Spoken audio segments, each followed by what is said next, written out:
दोस्तों, अभी Delhi forest guard के रिजल्ट को बहुत सारे बच्चे डाइजेस्ट भी नहीं कर पाए थे कि डिपार्टमेंट ने उनका डाइजेशन खराब करने के लिए कट ऑफ को और जारी कर दिया।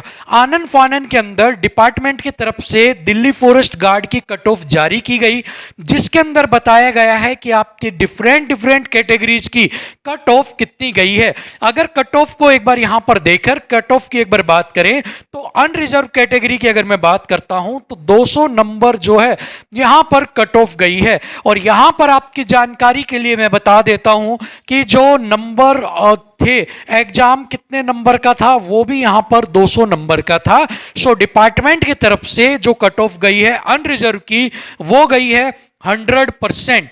मतलब जो फुल में से फुल नंबर लेके आएगा उसका यहां पर सिलेक्शन किया गया है। अगर हम यहां पर बात करते ईडब्ल्यूएस की तो वहां पर 186 नंबर वाले का सिलेक्शन हुआ है। अगर बात करते हैं ओबीसी और एससी तो यहां पर 153 नंबर वालों का सिलेक्शन हुआ है।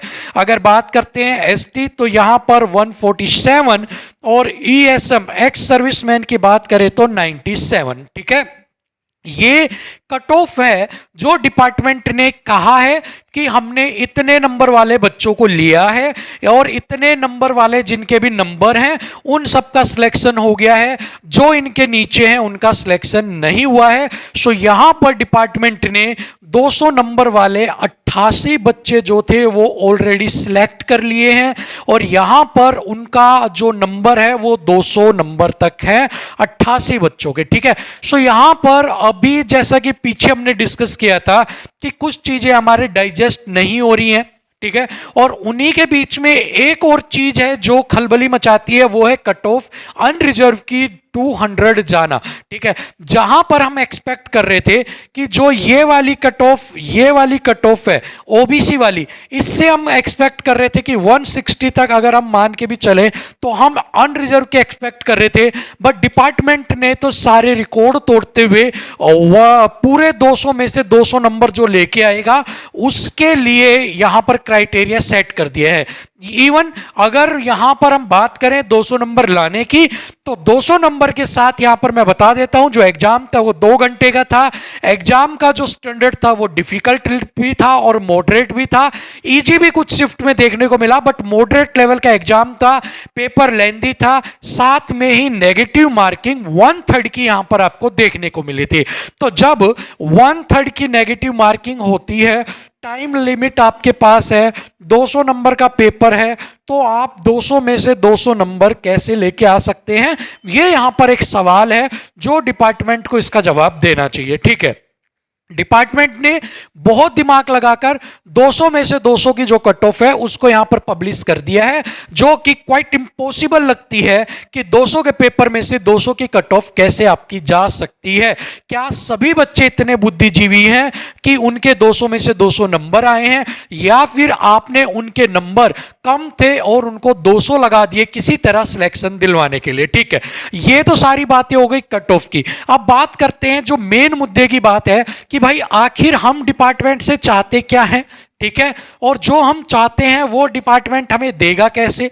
इन्हीं 2 चीजों के ऊपर हम बात करते हैं, क्योंकि जो मोस्टली जो एक कम्युनिटी है वो अगेंस्ट द रिजल्ट है। सो यहां पर जो हमारी डिमांड्स हैं, ठीक है, अगर हम डिमांड्स की बात करें, जो हमारी मांगे हैं, अगर मैं मांगे की मांग है हमारी उनकी मैं बात करूं तो यहां पर मोस्टली हमारे पास 3 तरह की डिमांड जो है वो हर बच्चा डिपार्टमेंट से कर रहा है। हमारी वीडियोज जो है वो डिपार्टमेंट के लोग भी देखते हैं, सो ये कॉम्प्लीमेंट है हमारे लिए। ठीक है, हमें पता लगा है। सो मैं इस वीडियो के अंदर ये चीजें रखना चाहता हूं ताकि डिपार्टमेंट के लोग अगर कुछ देखते हैं वीडियो को तो यहां पर उनके जो स्टूडेंट्स की मांगे हैं वो डिपार्टमेंट के नोटिस में आ जाए। सबसे पहले तो हम यहां पर कहेंगे कि जो आपका रिजल्ट है वो रिवाइज होना चाहिए। ठीक है, रिजल्ट आपका रिवाइज होना चाहिए। 200 में से 200 आपने कट ऑफ जो 100% रखी है, ये वाली कट ऑफ यहां पर पॉसिबल है ही नहीं। ठीक है, अगर आप कहते हो कि ये वाली जो कट ऑफ है 200 में से 200 नंबर आए हैं, ये वाले जो मार्क्स हैं ये नॉर्मलाइजेशन के मार्क्स हैं, तो जो हमारा सेकंड मांग यहां पर हो जाती है वो सेकंड मांग ये होगी कि आप शिफ्ट के साथ कितना नॉर्मलाइजेशन हमें मिला है। ठीक है, शिफ्ट के साथ कितना नॉर्मलाइजेशन मिला है, उस कंप्लीट कैटेगरी के बच्चों की आप नॉर्मलाइजेशन की लिस्ट जारी कर दीजिए। मान लो 2 तारीख को किसी का पेपर था और उस दिन 2 तारीख को 50 बच्चों ने पेपर दिया, तो आप एक ऐसी लिस्ट जारी कर दीजिए जहां पर लिखा हो 2 तारीख का एग्जाम, ये 50 स्टूडेंट्स, इनके नेम, इनके रो मार्क और इनके नॉर्मलाइजेशन मार्क्स, ताकि हमें यह पता लगे कि सेम शिफ्ट के अंदर एग्जाम देने के बाद भी, सेम शिफ्ट के अंदर सेम पेपर डिफिकल्टी लेवल होने के बाद भी किसी बच्चे को 177 जो सेम शिफ्ट में है उसके आपने 200 कैसे कर दिए, और एक जिसके 180 या 185 हैं उसके आपने कैसे 200 नहीं किए। ये वाली चीजें आप हमें एक बार एक्सप्लेन कर दीजिए। डिमांड नंबर 2, अगर आप 200 की कट ऑफ को नहीं निकालते हैं, ठीक है।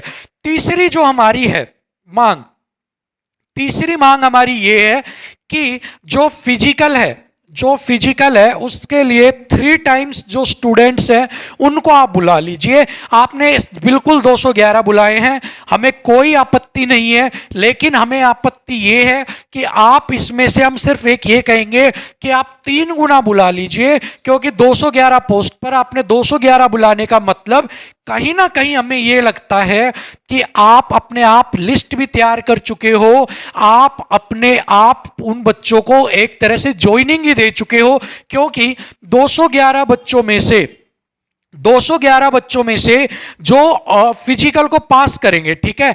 अब आप बताओ 211 आपने सिलेक्ट किए हैं, क्या 211 आपने ऐसे सिलेक्ट किए हैं जो पूरी की पूरे फिजिकल को क्वालिफाई कर लेंगे? और अगर यहां पर मैं कहता हूं 211 में से 60 बच्चे हाइट में, चेस्ट में, फिजिकल में अगर आउट हो जाते हैं, तो आपने जो एक्स्ट्रा बच्चे लिए हैं वो आपने 42 ही लिए हैं जो वेटिंग लिस्ट के अंदर हैं, तो भी आप 60 के दायरे को कैसे कंप्लीट करेंगे? सो यहां पर हमारी रिक्वेस्ट है कि आप 3 टाइम तो कम से कम स्टूडेंट लें, मतलब कि आप 633 स्टूडेंट्स जो हैं कम से कम फिजिकल के लिए बुलाएं। ये 3 हमारी मांगे हैं, जो स्टूडेंट्स की भी मांगे हैं, क्योंकि वो मुझसे भी एग्री करेंगे, क्योंकि यही डिमांड मैं उन्हें बता रहा हूं, ठीक है। सबसे पहली डिमांड तो हमारी ये है, रिवाइज किया जाए। अगर आप कहते हो रिवाइज नहीं करें, तो हमें शिफ्ट वाइज नॉर्मलाइजेशन बता दो आप, कि भाई नॉर्मलाइजेशन कैसे होगा, आपने कैसे किया है, किस बच्चे को कितने दिए सेम शिफ्ट वाले को। अब आप ऐसे तो कर नहीं सकते, एक ही शिफ्ट में हार्ड पेपर आया है तो एक को तो आप 50 नंबर दे दो और एक को आप 10 नंबर दे दो, ये तो आप कर नहीं सकते। तो सेम शिफ्ट है तो सेम फॉर्मूला आप यूज करेंगे हार्ड का, ठीक है। सो यहां पर दूसरा भी हमने मान लिया। और अगर आप इन दोनों को भी नहीं करना चाहते, ना आप रिवाइज करना चाहते, ना आप नॉर्मलाइजेशन करना चाहते, सिंपल सी बात, आप फिजिकल के लिए 3 टाइम कॉल कर लीजिए। तो जो बच्चे बेचारे बाहर रह गए हैं, आपकी कट ऑफ भी रखी रहेगी, आपका नॉर्मलाइजेशन भी 3 टाइम 611 बच्चे बुला लो, आप बात खत्म। जो इनमें से सिलेक्ट होता है उनको आप अकॉर्डिंग टू मार्क्स आप उनको सिलेक्ट कीजिए। 3 मांगे हमारी हैं। सूत्रों से हमें पता लगा है कि हमारी वीडियो जो है आप डिपार्टमेंट के लोग भी देखते हैं, आप डिपार्टमेंट के लोग चर्चा करते हैं। सो इसीलिए वीडियो बनाने का है कि अगर आप ये वीडियो देखें तो स्टूडेंट्स की मांग डायरेक्ट आप तक पहुंच जाए, ये हमारे आपको कहने का मतलब है। अब बात करते हैं कि डिपार्टमेंट एडमेंट अगर अडियल नेचर अपनाता है इन तीनों चीजों को नहीं करने पर, सो हमारे पास क्या कुछ ऑप्शन है कि हमें क्या कुछ करना चाहिए अपनी इन 3 डिमांडों को पूरा करने के लिए, ठीक है। सो अगर मैं यहां ऑप्शंस की बात करूं कि हमारे पास क्या ऑप्शन है कि हमारी जो मांगे हैं वो पूरी हो जाए, तो यहां पर हमारे पास सिर्फ 2 ऑप्शन बचते हैं, ठीक है। फर्स्ट मैं जो आपको बता रहा हूं, ठीक है, ये जो 2 ऑप्शन हमारे पास हैं इनको बोलते हो आप इफेक्टिव मेथड, ठीक है। इफेक्टिव मेथड या इफेक्टिव आप इनको ऑप्शंस बोल सकते हो। इनके अलावा जो एक ये मेथड बचता है इसको आप बोल सकते हो ट्रांसपेरेंट ऑप्शन या मेथड, ठीक है। ट्रांसपेरेंट ऑप्शन या मेथड, ठीक है। अब ये वाले 2 ऑप्शन क्या बचते हैं आपके पास? ये वाले ऑप्शन ये बचते हैं कि हमारी वीडियो आप देख रहे हो, या फिर हमारी वीडियो ना देख के भी जो बच्चे आपके पास डिपार्टमेंट में गए हैं जो बच्चे आपके पास डिपार्टमेंट में पहुंचे हैं या आपने हमारे ट्विटर पे जो हमने मांगे की थी उनको एक बार नोटिस में डाला है, तो हम यहां पर आपको 10 से 15 दिन का टाइम देते हैं। आप अपने आप इस रिजल्ट को रिवाइज कर दे सोचकर कमेटी के साथ, ठीक है। हमारा मुद्दा खत्म है, आप अपने आप इस रिजल्ट को रिवाइज कर दीजिए, हमें कोई टेंशन नहीं है, हम शांति से 15 दिन के लिए बैठे रहेंगे, ठीक है।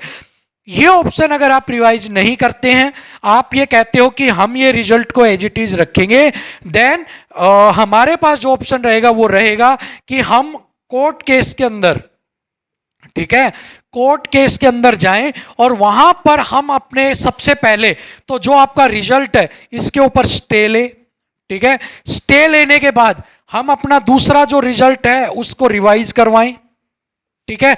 ये दो ऑप्शन हमारे पास है, तो या तो डिपार्टमेंट खुद बदले, नहीं बदलेगा तो कोर्ट केस। अब कोर्ट केस के अंदर भी यहां पर बच्चे दो तरीके से हैं, रिवाइज वाले बोल रहे हैं या तो रिवाइज करवाओ, कुछ कह रहे हैं कैंसिल करवाओ। सो हम कैंसिल के पक्ष में बिल्कुल नहीं है, हम नहीं चाहते कि ये रिजल्ट कैंसिल हो, क्योंकि देखिए 2 साल आपने वेट किया है, ठीक है। अगर ये रिजल्ट जो है वो कैंसिल होता है तो अगला जो ये करवाते हैं भर्ती उसमें भी 2 से 3 साल का टाइम ये ले लेंगे, ठीक है। और इस तरह से 2 ये और दे ये टोटल 5 साल आपके वेस्ट हो जाएंगे सिंपल एक चीज के पीछे। सो हम कैंसिल के तो पक्ष में होंगे नहीं, ना हम डिमांड कर रहे, हम कहते हैं विद इन 4 या 5 मंथ के अंदर अंदर हमारा रिजल्ट रिवाइज हो, इस मंथ के अंदर अंदर रिवाइज हो, प्लस फिजिकल हो, प्लस हमारी जो ज्वाइनिंग है वो भी यहां पर करवा दी जाए, ठीक है। सो यहां पर ये जो 3 चीजें हैं, ये चीजें 4 से 5 महीने के अंदर करवाई जाए अगर हम कोर्ट के अंदर जाते हैं तो। अब बहुत सारे बच्चों के यहां पर 2 फाड़ है, एक कह रहा है कि सर बड़ी मुश्किल से रिजल्ट आया है और उसके बाद आप कह रहे हो कोर्ट में चले जाओ, भर्ती को करवा दो, ये करवा दो। देखो मेरे कहने ना कहने से कोई मतलब नहीं है, ठीक है। बच्चे खुद तैयार हो रहे हैं, ठीक है। मैं अगर बोलता हूं कि मत जाओ कोर्ट में तो आप क्या रुकोगे? चलो मैं एक बात बताता हूं, एक बच्चे के 177 नंबर आए और ये रियलिटी है, उसका सिलेक्शन हो गया। सेम शिफ्ट में ही उसी का साथी है, 182 नंबर पर उसका सिलेक्शन नहीं हुआ। तो एक बात बताओ, सेम शिफ्ट में 2 दोस्त हैं, 177 वाला सिलेक्शन ले रहा है, 182 वाले का हो नहीं रहा, ऐसे के अंदर क्या 182 वाला चुप बैठेगा? कभी नहीं बैठेगा। आप अगर बैठ सकते हो अपने दिल पर हाथ रखकर कि भाई हाँ ठीक है चलो किसी का भी सिलेक्शन हो जाए, आई एम द दानवीर कर्ण और मैं इस चीज को गिव अप करता हूं कि मैं अपना जॉब नहीं लूंगा, ना कोर्ट में जाऊंगा, तो ठीक है, देन ऑल राइट। और अगर आप नहीं है, अगर आपको भी डायर नीड है जॉब की, आपको भी सरकारी नौकरी चाहिए अपने परिवार फैमिली के लिए, देन आपको ये ऑप्शन ऑप्ट करना पड़ेगा कोर्ट केस या इस वाले के साथ में, ठीक है। 192 नंबर आप लेके आ रहे हो, नोट ए स्मॉल थिंग कि जब आप इतने बड़े एग्जाम के अंदर 192 नंबर या 180 नंबर लेके आते हो, कहने में इजी लगता है कि पैसे लेके लाए होंगे, खरीद के लाए होंगे, बट हर बच्चे के पास इतनी रिसोर्सेज नहीं है कि वो 192 नंबर खरीद ले या 180 ले ले। माना होंगे, मैं इस बात से भी डिनाई नहीं कर रहा, लेकिन जिनमें से जेन्युइन बंदे भी हैं जिन्होंने दिन रात मेहनत की है, वो बच्चा चुप कैसे बैठेगा? ये आप सोच सकते हो कि 200 में से 200 नंबर के लिए आप यहां पर फाइट करवा रहे हो, ठीक है। और किसी चीज के लिए आप इसमें जेन्युइन आप इसको रखिए, नॉर्मल आप रखिए। आपने 200 किया है और ये 200 में से 200 क्यों गई है? क्योंकि जो यहां पर आपको 3 गुना सिलेक्ट करने थे, जो हमारी थी, जो 3 गुना सिलेक्ट करने थे आपको बच्चे, जो 633 बच्चे आप सिलेक्ट करते तो कट ऑफ ऑटोमेटिक 160 पर आ जानी थी, लेकिन आपने इसको कट कर दिया, 211 ही आपने ले लिए, जितनी वैकेंसी उतने ही बच्चे ले लिए, तो यहां पर आपको कट ऑफ तो ऑटोमेटिक 200 जानी ही जानी है। दूसरी बात जो हमारी डिमांड है वो ये बात है कि भाई आपने 211 बच्चे सिलेक्ट किए हैं, ठीक है, 211 बच्चे आपने सिलेक्ट किए हैं, क्या 211 का फिजिकल लोगे? क्या उनका मेडिकल होगा? क्या उनका डीवी होगा? क्या उनकी फिजिकल मेजरमेंट होगा, हाइट, चेस्ट वगैरह? और अगर ये सारी चीजें होनी हैं तो फिर आपने 211 ही कैसे सिलेक्ट किए? क्योंकि जब आप किसी पूर्ण नंबर को चूज करते हैं कि भाई मेरे पास 5 वैकेंसी हैं और मैंने पहले ही 5 लोगों को सिलेक्ट कर लिया, मीन्स मैं ये जानता हूं कि ये 5 बच्चे फिट होंगे मेरी पोस्ट के लिए। तो अगर आपने 211 किए हैं तो आपको ये पता है कि वो 200 के 11 फिजिकली फिट है, मेडिकली फिट है, डीवी फिट है और फिजिकल मेजरमेंट में भी फिट है। और अगर आपने ना फिजिकल करवाया, ना मेडिकल, ना डीवी, ना मेजरमेंट किया, तो आपको ये कैसे पता कि 211 के 211 बच्चे फिजिकली फिट निकलेंगे? और अगर ये सारी चीजें आपने करवा चुके हो या आपको लिस्ट आपकी तैयार है तो इन चीजों का मैटर करता है। लेकिन जवाब यहां पर आपको देना पड़ेगा। यहां पर अब आपके पास दो ही ऑप्शन है कि हमारी जो डिमांड है रिजल्ट को रिवाइज किया जाए, ठीक है, हमारे नॉर्मलाइजेशन मार्क्स जो है वो शिफ्ट वाइज, स्टूडेंट वाइज नहीं। हम नहीं चाहते कि सारे बच्चों को आप बखेर दो कि किसी का कुछ किसी का कुछ। जिस हम कहते हैं शिफ्ट वाइज आप हमें नॉर्मलाइजेशन मार्क्स दिखा दीजिए, किस शिफ्ट में कितने बच्चे बैठे थे। साथ में ही फिजिकल के लिए आप 3 गुना स्टूडेंट्स को बुला लीजिए। 3 डिमांड हमारी है, आप यहां से पूरा कीजिए तो बहुत अच्छी बात है। अदरवाइज स्टूडेंट्स ग्रुप में तैयार हैं, रोज हमारे पास मैसेज आ रहे हैं, कॉल आ रहे हैं कि सर हम तो कोर्ट केस करेंगे ही करेंगे। सो आप वहां पर भी फेस करने के लिए तैयार रहिए। तो कुछ भी हो, लेकिन यहां पर जो मेन मुद्दा है वो रिजल्ट रिवाइज करवाने का है, क्योंकि कुछ चीजें ऐसी हैं जो आंखों से दिखती हैं कि यार ये कैसे हो गया। 200 में से 200 आप कैसे कर सकते हो जब 1/3 नेगेटिव मार्किंग, लेंथी पेपर और सब कुछ चीजें आपके पास था, तो उसके बाद आप 200 में से 200 ला ही नहीं सकते। तो ये आप या तो आपने 211 को सिलेक्ट कर दिया है इवन, या तो आपने इनको ज्वाइनिंग लेटर भी इशू कर दिया है, फिर तो बात ही खत्म होगी। आप लेकिन इस चीज को आपको पब्लिकली एक्सेप्ट करना पड़ेगा कि 211 स्टूडेंट्स को हमने ऑलरेडी चूज कर लिया है, उनको ज्वाइनिंग लेटर दे दिया है, अब आपकी बात नहीं, फिर बात अलग हो जाएगी। लेकिन अगर आप ये नहीं करते हैं तो 3 गुना आपको बुलाने चाहिए। ये हमारी आपसे डिमांड है, ये हमारी आपसे मांग है, ठीक है। दूसरी बात, डिपार्टमेंट के पास एक बात और सुनने में आ रही है कि जो इंटरनल जो एसेट्स है, जो खजाना है, वो भी डिपार्टमेंट का खाली है। ऐसे में डिपार्टमेंट बचना चाह रहा है कि आपकी भर्तियां और ये जो फिजिकल है, इन प्रोसेस को लंबा खींचने से, इसलिए भी डिपार्टमेंट ने 211 स्टूडेंट्स को चुना है ताकि ये जो चीजें हैं, ये वाली जो चीजें हैं, ये वाली चीजें आपकी कट कर दी जाए, डायरेक्ट आपका डीवी करके आपको ज्वाइनिंग दे दी जाए। लेकिन यहां पर डिपार्टमेंट की एक और मंशा है कि बच्चे खुद भी कोर्ट के अंदर जाएं, खुद ही उसके ऊपर केस करें, जिससे कि उनको टाइम मिल जाए और कोर्ट के अंदर शायद वो डिमांड भी करें कि आपका जो रिजल्ट वो कैंसिल करके हम नई भर्ती लेके आएंगे। लेकिन हमारी डिमांड यही है, हम कैंसिल नहीं चाहते, हम नहीं चाहते कि हमारा भविष्य अगले 5 साल तक बर्बाद रहे, हम चाहते हैं रिजल्ट को रिवाइज किया जाए। सो ये सारी रणनीति है। 10 से 15 दिन हम डिपार्टमेंट को टाइम देते हैं। अगर 10 से 15 दिन यानी कि 10 अप्रैल तक अगर डिपार्टमेंट कुछ नहीं करता है, देन जो स्टूडेंट्स बेकाबू हो रहे हैं, जो स्टूडेंट्स उत्साहित हो रहे हैं, वो फिर अपना एक्शन लेने के लिए बिल्कुल सजग हैं, बिल्कुल तैयार हैं। तो डिपार्टमेंट से हमारी यही गुजारिश है, अगर आप हमारी वीडियो देखते हैं या हमारी वीडियो आप तक पहुंचती है तो हमारी इन डिमांड पर आपको गौर फरमाया जाए। साथ में ही ट्विटर कैंपेन हमारे बैक टू बैक चलते रहेंगे जब तक कि चाहे कोर्ट केस चलो चाहे कुछ चलो, क्योंकि जब तक ये मुद्दा नोटिस में नहीं आएगा, जब तक कि सिस्टमेटिक सारा काम नहीं होगा, आपको कट ऑफ बढ़ानी है तो आप फिजिकल के बाद बढ़ाइए, 3 गुना बुलाइए, फिजिकल के बाद कट ऑफ को हाई ले जाइए, हमें कोई दिक्कत नहीं है। फिजिकल के बाद आप उसको 500 नंबर ले जाइए, कोई हमें परवाह नहीं। बट पहले आप जिन बच्चों ने मेहनत की 180, 185, 190, 92, उनको आप सिलेक्ट कीजिए, उनको आप सिलेक्शन दिवाइए, उनको आप फिजिकल के लिए बुलाइए। बच्चे मेहनत कर रहे हैं, बच्चे ने जिम ज्वाइन कर रखी है, बच्चों ने अपनी हार्ड वर्क कर रहे हैं, आप उनके साथ बेमतलब से धोखा नहीं कर सकते। तो यही हमारी डिमांड है और आने वाले ट्विटर कैंपेन में भी यही डिमांड रहेगी। जो बच्चे डिपार्टमेंट में जाते हैं वो भी यही तीनों डिमांड लिखकर एक लेटर देंगे सभी के सभी, और जो भी बच्चे हैं वो डिपार्टमेंट में एक एक लेटर जरूर डाल देना। 10 रुपए 5 रुपए लगेंगे, लेकिन एक एप्लीकेशन लिखकर कि हम ये डिमांड करते हैं, और जो पता रिजल्ट कट ऑफ आया है उसके ऊपर जो पता है वहां पर आप भेजिए। जितने लेटर जाएंगे दबाव जरूर बनेगा। तो ये सारी चीजें आपको करनी है, बाकी की रणनीति हम तय करेंगे। बहुत सारे बच्चों का विचार था कि मैं वीडियो बना के गायब हो गया। 28 को रिजल्ट आया है, आज 30 तारीख है। सोचने समझने के लिए टाइम चाहिए होता है, हर चीज के लिए टाइम चाहिए होता है, ऐसा नहीं कि मुंह उठाया और खड़े हो गए आपके सामने, ठीक है। सो अभी जैसे हमने डिपार्टमेंट के सामने डिमांड रखी है, इन सभी चीज़ों में टाइम लगता है। सो ट्रस्ट कीजिए, लगे रहिए, जैसा जैसा आपको बताया है वैसा करते रहिए, डिमांड आपके तीनों रखिए। आपका काम यहाँ पर मेन मुद्दा होना चाहिए रिजल्ट को रिवाइज करवाना। Thank you so much. नमस्कार दोस्तों।